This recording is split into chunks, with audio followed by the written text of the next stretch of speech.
mempercayakan tentang adanya yang gaib, misalnya iblis atau apa yang meminta sesuatu itu kan saya dengan secara logis ya, bahwa itu saya katakan itu adalah suatu bid'ah yang tidak dicontohkan oleh Rasulullah ya.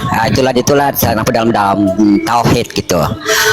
Seperti itu pemikiran saya. Tapi kalau salah, tolong diluruskan saudaraku semua ya. Terima kasih. Saya jelaskan pelan-pelan Pak ya. Yang pertama, mempercayai kepada hal yang gaib itu termasuk rukun iman Pak. Mempercayai ada jin, malaikat, ini kan hal gaib ya, termasuk hari akhirat. Itu hal gaib. Mempercayainya adalah wajib. Kalau barang siapa yang tidak mempercayai ya tidak sempurna imannya, karena itu warid di Al-Quran dan hadis. Kan gitu ya. Terus bagaimana tauhid itu? Ini saya bacakan Pak ya. Laisa li ilmi tauhidi aksamun. La ilaha illallah. Jadi tauhid itu apa? Orang yang sudah bersyahadat itu sudah bertauhid. Nah, itu saya setuju, Ustaz. ya setuju. Ini saya bacakan dulu. Saya bacakan lagi. Hukmu taksimu ilmu tauhidi bid'atun dolalatun.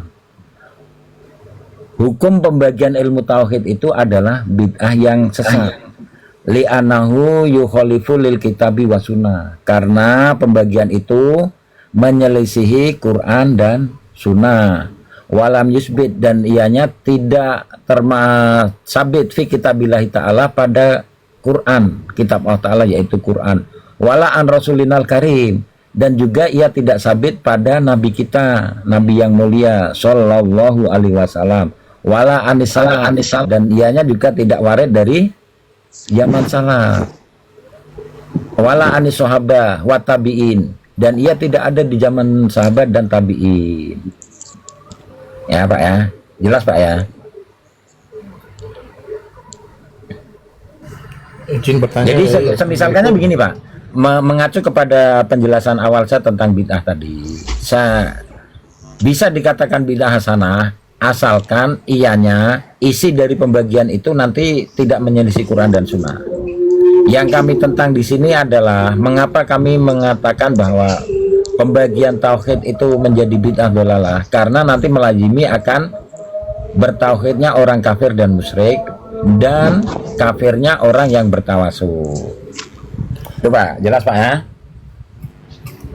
Jadi kalau ada orang mentertawakan bid'ah hasanah itu lucu, serupa dia mentertawakan Imam Syafi'i. Karena saya tadi sudah jelaskan bahwa itu munculnya dari sahabat Umar, kemudian dari Imam Syafi'i dan setelahnya. Kalau Wahabi munculnya dari mana saya tidak tahu, tiba-tiba tidak membagi bid'ah. Ini kan lucu. Kalau tidak membagi bid'ah, maka tauhid 3 itu langsung dicap bid'ah dolalah. Begitu Pak. Izin bertanya sedikit ya. Tafadhol kepada Ustadz Murotal itu, Ustadz Murotal, monggo. Terkait pembagian bid'ah yang disampaikan Imam Syafi'i tadi ya. Nah, untuk mengetahui penerapannya, apakah tidak ada riwayat-riwayat dari Imam Syafi'i yang kita bisa tahu amalan-amalan apa yang diimplementasikan untuk menerapkan pembagian bid'ah tadi? Apakah ada contohnya? Misalnya bid'ah apa yang pernah diamalkan? Iya, sama kopi. Oke, jadi begini Pak. Sebenarnya kalau di pandangan Ahlussunnah wal Jamaah itu tidak terpaku kepada contoh melulu. Kitab-kitab fikih itu menerangkan bagaimana dan mengajarkan seperti apa kita berpikir. Makanya di situ ditulis secara gamblang ya, sesuatu perkara baru yang tidak menyelesaikan Quran dan Sunnah, ijma' qiyas, maka itu disebut bid'ah hasanah. Sesuatu perkara baru yang menyelesaikan Quran, hadis, ijma' qiyas, maka itu bid'ah dolalah. Contoh ya, sampean tiba-tiba mengadakan sholat subuh menjadi 3. Lah ini bid'ah dolalah karena ia menyelesaikan Quran dan Sunnah. Contoh, tauhid dibagi 3. Itu sebetulnya belum dihukumi dulu.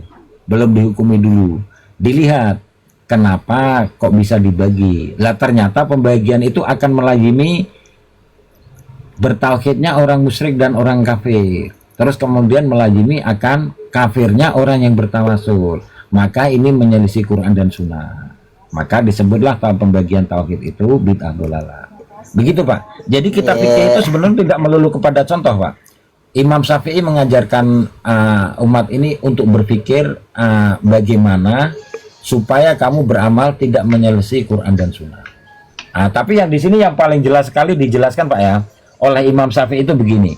Adapun bid'ah yang terbesar yang paling dolalah sekali itu adalah ketika ada orang-orang di zaman ini berkata tentang agama, menyelisihi nas ulama, menyelisih ijma qiyas, menyelisih Quran dan Sunnah, itu adalah bid'ah yang paling besar sekali. Contoh mengatakan rukun wudhu menjadi 2. Wah, ini bid'ah dolalah ini Pak. Bid'ah dolalah. Bid'ah yang sangat sesat sekali. Terus kemudian mengatakan bahwa semua air kencing itu suci. Wah, ini kan menyelisih Quran dan Sunnah. Begitu. Mohon maaf ya saudaraku semua, sebenarnya aku ingin menetap di sini tapi Allah panggil itu ya. Allahu Akbar, Allahu Akbar. Aku mau ke salat dulu ya. Ya. Itu bagus, itu panggilan itu bagus dari azan kan. Iya. Kan itu Kasih banyak saudaraku semua ya ilmunya. Ya. Pak. Ya, makasih banyak saudaraku ilmunya ya. Semoga bermanfaat buat saya. Saya izin turun juga ya. Sama-sama. Soalnya begini Ustaz, ketika pembagian itu tidak disertai dengan praktek-praktek atau contoh-contoh, berarti itu bisa saja dikatakan bergantung pada penafsiran masing-masing. Jadi yang menafsirkan itu bisa saja beda.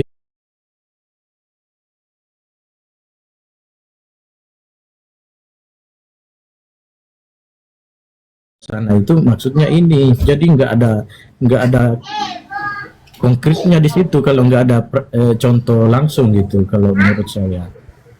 Itu kan menurut Bergantung pada penafsiran. Iya, saya tafsirkan menurut para ulama. Perkara yang baru akan muncul, ini akan banyak sekali, Pak. Akan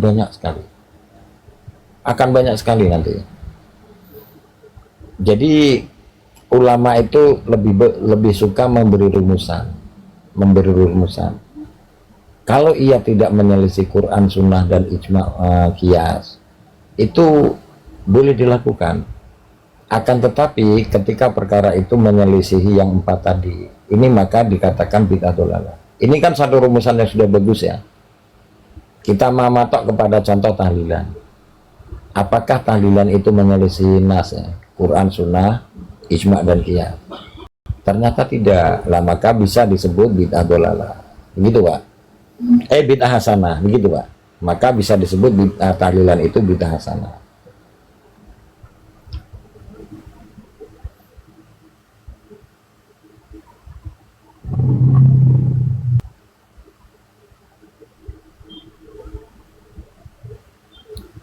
Ustadz Muratal, Assalamualaikum.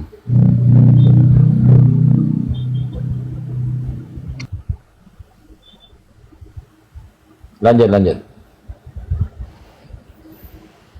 Silakan Pak Vino. Gimana Ustaz? Gantian, saya mau ngundur.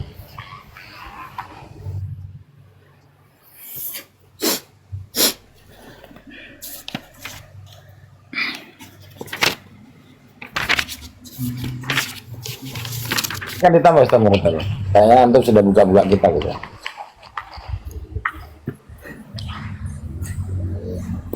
Baca-baca aja Ustaz.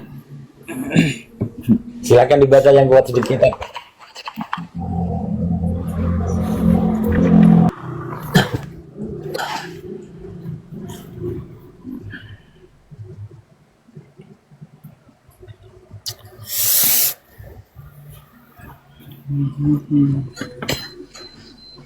Yang radio itu udah turun ya Ustaz? Ya, radio hijrah sudah turun ya? Sudah radio turun, jiwaku turun. Pak Vino ini kalau mau bertanya silakan Pak, mumpung ada Ustadz Pak.